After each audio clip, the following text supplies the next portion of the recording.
अब इस क्वेश्चन में कह रहा है which of the following numbers are not perfect cubes, इसमें से कौन से नंबर्स परफेक्ट क्यूब नहीं हैं। तो फर्स्ट पार्ट देख लेते हैं। देखिए फर्स्ट पार्ट है हमारा 64। अब 64 का प्राइम फैक्टराइजेशन कर लेते हैं। तो देखिए 2 से क्या, 2 3 ज़ा 6, 2 2 ज़ा 4, अगेन 2 से, 2 1 ज़ा 2, 2 6 ज़ा 12, अगेन 2 से, 2 8 ज़ा 16, 2 4 ज़ा 8, 2 2 ज़ा 4 एंड 2 1 ज़ा 2। तो कितने 2 आ गए? 6 टाइम्स 2, 1 2 3 4 5 6। और परफेक्ट क्यूब बनाने के लिए सेम नंबर के 3 के पेयर बनाने पड़ते हैं। तो ये तो पेयर्स बन रहे हैं, तो 64 is a perfect cube. Perfect cube है, लेकिन हमें तो नॉट परफेक्ट क्यूब बताना है। तो सेकंड पार्ट देख लेते हैं। सेकंड पार्ट है हमारा 216। तो 216 का प्राइम फैक्टराइजेशन कर लेते हैं, वरना हमें पता है ये 216 6 का क्यूब होता है, तो आप डायरेक्टली भी लिख सकते हैं 6 इंटू 6 इंटू 6। और यहाँ पे 6 के 3 के पेयर्स बन रहे हैं सेम नंबर के, तो हम यहाँ लिख सकते हैं 216 is a perfect cube. Perfect cube है। अब नेक्स्ट पार्ट देखिए, नेक्स्ट पार्ट है हमारा 243। तो अगर 243 का प्राइम फैक्टराइजेशन करेंगे तो कितना आ जाएगा? देखिए साइड में कर रही हूँ, 243, 3 से जाएगा, 3 8 ज़ा 24, 3 1 ज़ा 3, अगेन 3 से जाएगा, 3 2 ज़ा 6, 3 7 ज़ा 21, अगेन 3 से, 3 9 ज़ा 27, 3 3 ज़ा 9 एंड 3 1 ज़ा 3। तो ये कितने 3 आ गए? 5 3 आ गए, 1 2 3 4 एंड 5।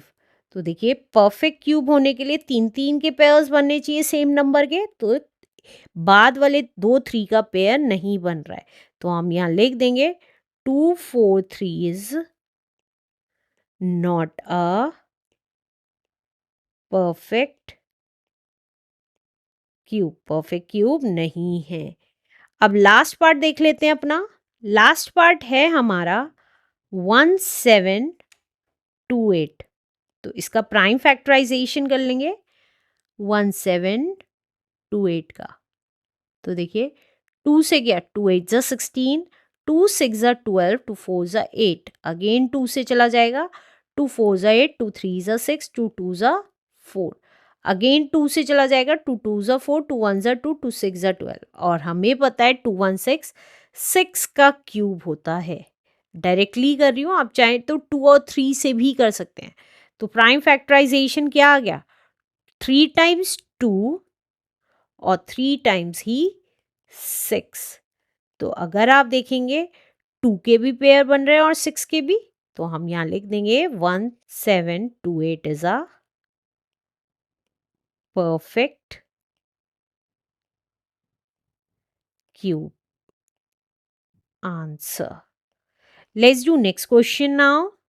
अब नेक्स्ट क्वेश्चन में कह रहा है for each of the non perfect cube in question number 20। Question number 20 में जो नॉन परफेक्ट क्यूब है, find the smallest number by which it must be multiplied so that the product is a perfect cube. तो हमें पता है इन सब में 243 ही non perfect cube था, तो वही लिख रही हूँ,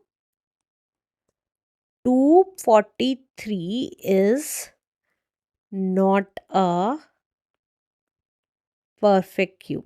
परफेक्ट क्यूब नहीं था। तो अब फर्स्ट पार्ट में पूछ रहा है वो कि हम इस नंबर को 243 को किससे मल्टीप्लाई करें कि ये परफेक्ट क्यूब बन जाए।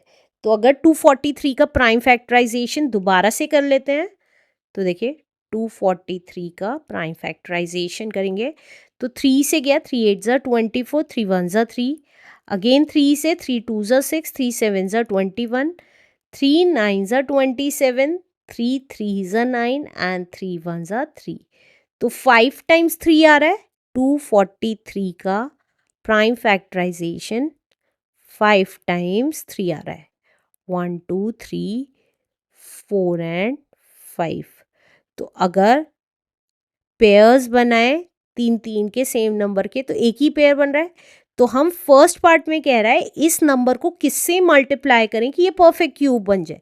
तो एक 3 और ज़रूरत है, तो हम यहाँ लिख देंगे 243 मस्ट बी